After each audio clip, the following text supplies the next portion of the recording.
અને જામનગરમાં અસામાજિક તત્વોને કાયદાનો ડર ન હોય તેવા દ્રશ્યો સામે આવ્યા છે। શહેરના હાપા વિસ્તારમાં મહિન્દ્રાના શોરૂમમાં ગાડીની માંગણી કરી તોડફોડ કરવામાં આવી।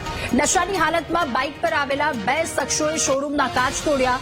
સ્કોર્પિયોની માંગણી કરી સિક્યોરિટી સાથે માથાકૂટ કરવામાં આવી। બબાલને લઈ શોરૂમના માલિક અને સિક્યોરિટીએ ફરિયાદ નોંધાવી છે।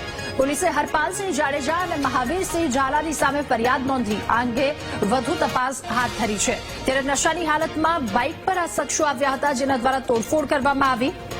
શહેરના હાપા વિસ્તારમાં મહિન્દ્રાના શોરૂમમાં ગાડીની માંગણી કરવામાં આવી અને ત્યારબાદ તોડફોડ કરી। નશાની હાલતમાં બંને શખ્સો હતા।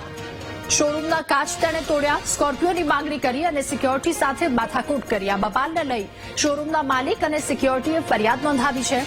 પોલીસે હરપાલસિંહ જાડેજા અને મહાવીરસિંહ ઝાલાની સામે ફરિયાદ નોંધી છે અને સમગ્ર મામલે વધુ તપાસ હાથ ધરી છે। ત્યારે ઘટનાના સીસીટીવી ફૂટેજ પણ સામે આવ્યા। પોલીસ ફરિયાદ હવે પોલીસ દ્વારા સમગ્ર મામલે વધુ તપાસ હાથ ધરવામાં આવશે। આ ઘટના જામનગરના અસામાજિક તત્વો જામનગરની છે કે અસામાજિક તત્વોને કાયદાનો બિલકુલ ડર ન હોય એ પ્રકારના દ્રશ્યો છે। શહેરના હાપા વિસ્તારમાં મહિન્દ્રાના શોરૂમમાં ગાડીની માંગણી કરવામાં આવી અને તોડફોડ કરવામાં આવી।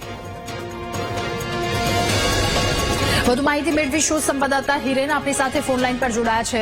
હિરેન, જામનગરમાં મહિન્દ્રાના શોરૂમમાં તોડફોડ કરવામાં આવી, શું વધુ વિગતો, શું કાર્યવાહી? જી રાધા, ચોક્કસ જણાવ્યું કે જામનગરમાં જે આવેલ મહિન્દ્રાનો જે કારનો શોરૂમ છે ત્યાં ગત રાત્રિના જે તોડફોડની ઘટના છે તે સામે આવી હતી। બે શખ્સો બાઇક પર આવેલા હતા અને બંને વ્યક્તિઓએ જે સિક્યુરિટીના જણાવ્યા અનુસાર બંને વ્યક્તિઓએ દારૂ પીતો હોવાનું સિક્યુરિટી દ્વારા જણાવવામાં આવ્યું હતું। દારૂ પીને આવેલા બંને વ્યક્તિઓએ જે આ શોરૂમમાં છે તે તોડફોડ કરી હતી અને રાત્રિના સમયે આવી અને જે કાર છે તે પોતાની સાથે લઈ જવા માટે પ્રયાસ કર્યો હતો, જે સિક્યુરિટી દ્વારા ના પાડતા જે શોરૂમ છે તેમાં તોડફોડ કરી હતી। હાલ તો શોરૂમના માલિક દ્વારા બંને શખ્સો વિરુદ્ધ પોલીસ સ્ટેશન ખાતે ફરિયાદ નોંધાવવામાં આવી છે। ત્યારે પોલીસ દ્વારા સીસીટીવી ફૂટેજના આધારે બંને વ્યક્તિઓને ઝડપી પાડવા ચક્રો ગતિમાન કર્યા છે। જી દાદા, જી આભાર આપનો વિગતો સાથે જોડાવા બદલ।